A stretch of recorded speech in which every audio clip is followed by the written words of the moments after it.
Yo, what's up guys? Ito na nga yung aming unang samgyupsal. Yan yung mga gagamitin namin. Tapos ayan, nag-umpisa na kami. Siyempre kailangan ng kimchi para samgyup. Tapos kunwari para social, naka-chopsticks pa kami. Ayan nga pala yung asawa ko. Malapit na siyang mga anak. Tapos, ayan naman ang aking kaibigan si Mark. At ako yan, ang inyong Uncle Goose. Ang uncle ng lahat. Gitero. Gitero. So, Puro likod yun pag-video. nakikita. Oh, diba? Galit pa ako dyan. Puro likod yun nakikita. Lagi ng tan ni Marcio. Inumpisan namin kumain sa labas kasi maliwanag pa.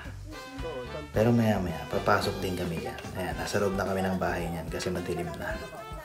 3 hours lang naman kaming kumain. Pero mura lang nagastos namin yan. Wala pa kaming tigpi $15.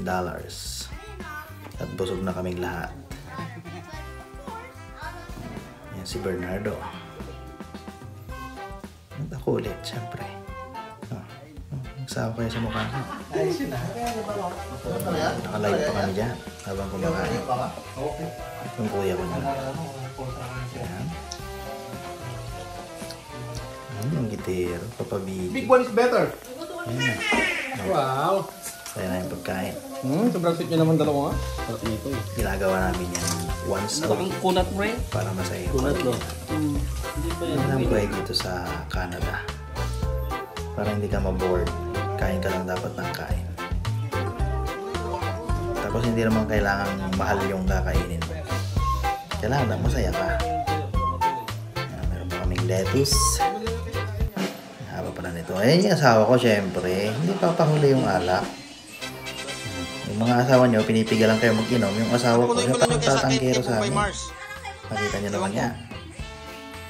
Nakita nyo naman yan. Grabe naman. Hindi ko na siya mapagkinabangan. Sige mo nga lang. Oh, diba? Siyempre, tapos ng pagkain, mag-inom na kami. Oh, sige, next time ulit. Shot, puno.